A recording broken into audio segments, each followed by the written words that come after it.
Svima, ja bih pre svega izrazio zadovoljstvo što se nalazim u vašem lepom gradu, za koga me vežu neke sportske uspomene iz 90. godina, jer je Smederevska Palanka bila jedan od tih jugoslovenskih centara šaha.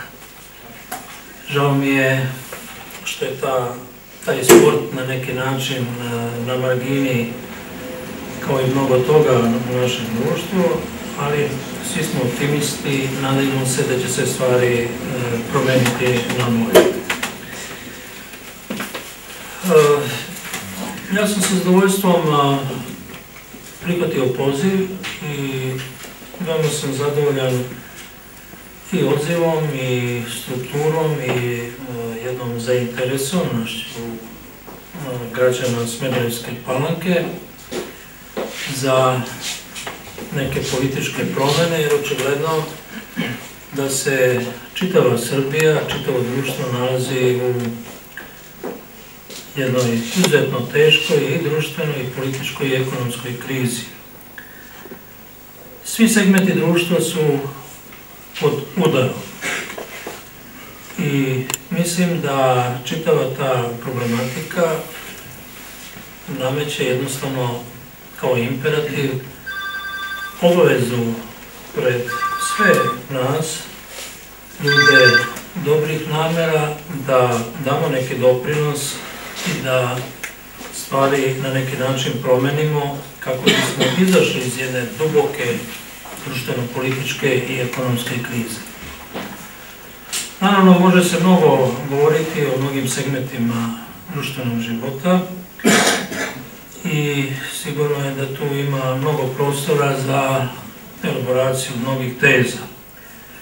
Ja bih vašu pažnju zadržao samo na jednu uzročno-posledičnu vezu između upravo te društveno-političke i ekonomske situacije i svega onoga što definišemo kao standard, kao bezbednost građana ove zemlje.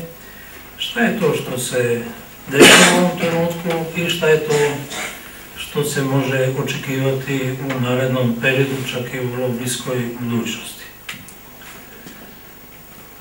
Ako se jedno društvo nalazi u dubokoj ekonomskoj krizi, onda je normalno da čovjek osjeća i ima u određenoj meri i određene bojazni i strepnje, jer kad je na udaru egzistencija ljudi, sigurno je da to podstiče čitav niz socijalno-devijantnih pojava do jednog značajnog ispoljavanja mnogih pojavnih oblika kriminala, pa i do jednog porasta nekih tih krivičnih dela za koja smo smatrali da smo na neki način stavili pod društveni monitoring i pod određenu kontrolu. Mnoge stvari na neki način su i posljedica poremećenog sistema vrednosti, jer sa raspadom bivše zajedničke države došlo je i do sloma tog vrednostnog sistema i jednostavno u ovim turbulentnim vremenima mi se osjećamo i ponašamo kao da smo na neki način napadnuti svim tim dečjim bolestima i u jednom neizgrađenom sistemu vrednosti mnogo toga što nam se dešava jednostavno vodi jednom sunovratu, jednom moralnom padu i naravno u jednoj krajnjoj instanciji vodi mnogo poraznim rezultatima po funkcionisanje čitave društvene zajednice. Uzmite, na primjer, tu uzročno-posljedičnu vezu između jednog ekonomskog sloma sistema koga smo mi imali, što me ekonomisti mogu mnogo preciznije i bolje da govore, ali bih ja tu napravio jednu paralelu između jednog strašnog problema nezaposlenosti koje na neki način stvara mnogo tih bezbednostnih problema. To dalje stvara jedan osjećaj besperspektivnosti mladih. Nedavno smo imali taj popis, vidimo da posle 10 godina u Srbiji nestaje grad veličine jednog Niša. Kuda to vodi? Ali ako vi otvorite tu uzročno-posljedičnu vezu, vidjet ćete da je to sve na neki način jednoj kopči, jednoj sprezi, jer ako nema mogućnosti da se mladi zaposle, kako će oni ići u stvaranje porodice, šta je sa demografskom politikom i kuda to vodi. Znači, to je jedan strašan problem koji se u velikoj meri reperkutuje na čitav niz ozbiljnih političkih i tih društvenih problema. Ja ovdje također moram da iznesem jednu uzročno-posljedičnu vezu između tog okruženja, spoljnih okolnosti, šta je to što se nama u posljednjih deceniju događa. Rekao bih pre svega da je to jedno neverovatno nekritičko, sebiljno prihvatanje nekih spoljnih uzora, matrice ponašanja. Ta sebiljnost je toliko neverovatna, to se može vidjeti u mnogim aktivnostima naših zvaničnika, ljudi koje je sticaj nekih historijskih prilika 2000-te izbacio na površinu, ljudi koji se nisu dokazali u profesiji, ljudi koji su na neki način svih ovih 10 godina vodili državu na način koji nije poštovao državne i nacionalne interese ove države i naroda koji živi u ovoj državi. Znači, ta jedna servilna politika je na neki način dovela do toga da smo mi, da se posluži onom frazom štapa i šargarepe, stalno dobijali štap. Niko ne voli servilnost, poniznost i na neki način odustajanje od tih opštih državnih i nacionalnih interesa. Za razliku od 90. godina, period kada se ja bavio isključivo naukom, nisam bio uopšte u politici, i ako poredimo ovu prvu deceniju koja je iza nas, vidjet ćemo da je na toj relaciji mi i ovi s polja, da je 90. godina ta politika je isključivo vođena s odgovorom ne, ne i ne. Za razliku od te ere, ova protekla decenija se stalno odvija sa izrazom da, da i da.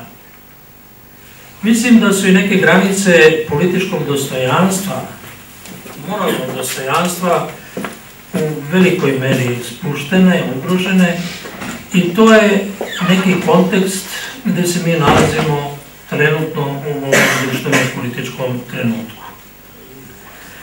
Ja ne bih ovde mnogo ukazivao na mandat ove vlasti koja broji posljednje dane.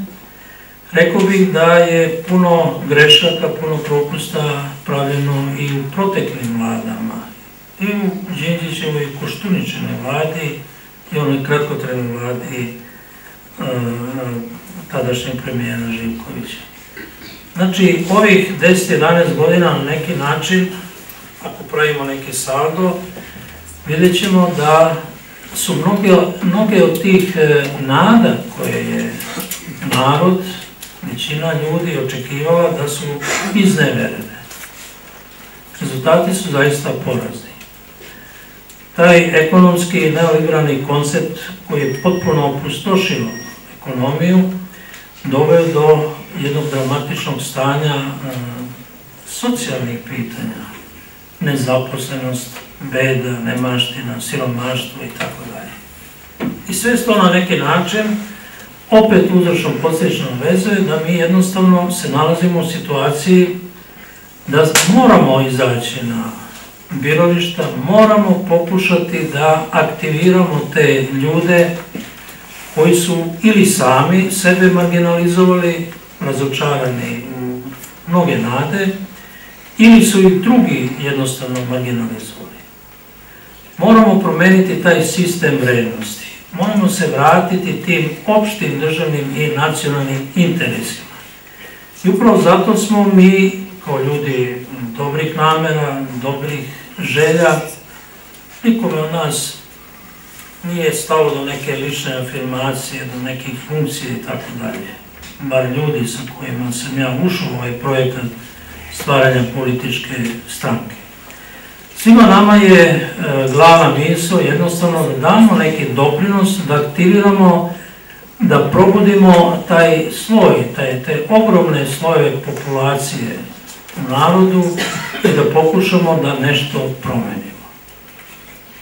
U kojoj meri ćemo to uspeti, vidjet ćemo, ali mislim da svako od nas treba da da jedan konkretan doprinos, jer ovo je jednostavno dogorelo do noktiju. Jedna perspektivnost u ovom trenutku vrlo teško nazire, ali sa promenom posade koja vodi državu, mislim da ćemo stvoriti neke osnovne preduslove da rešimo čitav niz strateških, krucijalnih problema koji se tiču ovog društva i ove države. I tih geopolitičkih pitanja, i ekonomskih, i svih ovih socijalnih. Upravo iz tih razloga smo izašli i sa nekih 10 ključnih teza koje ćemo pokušati da prezentiramo i približimo najširim slojevima u narodu. Ne bih dužio, pošto ima onda još tih govornika, stojim na raspolaganju ako bude nekih konkretnih pitanja. U svakom slučaju, zaključio bih rečima da sam veoma zadovoljan. Smatram da je ovaj region sa centrom Smederevske Palanke vrlo važan za funkcionisanje čitave države i volio bih da ovo bude jedna od značajnih uporišnih tačaka u jednoj ekspanziji ove ideje koju mi promovišemo u okviru Socijaldemokratskog saveza. Zahvaljujem.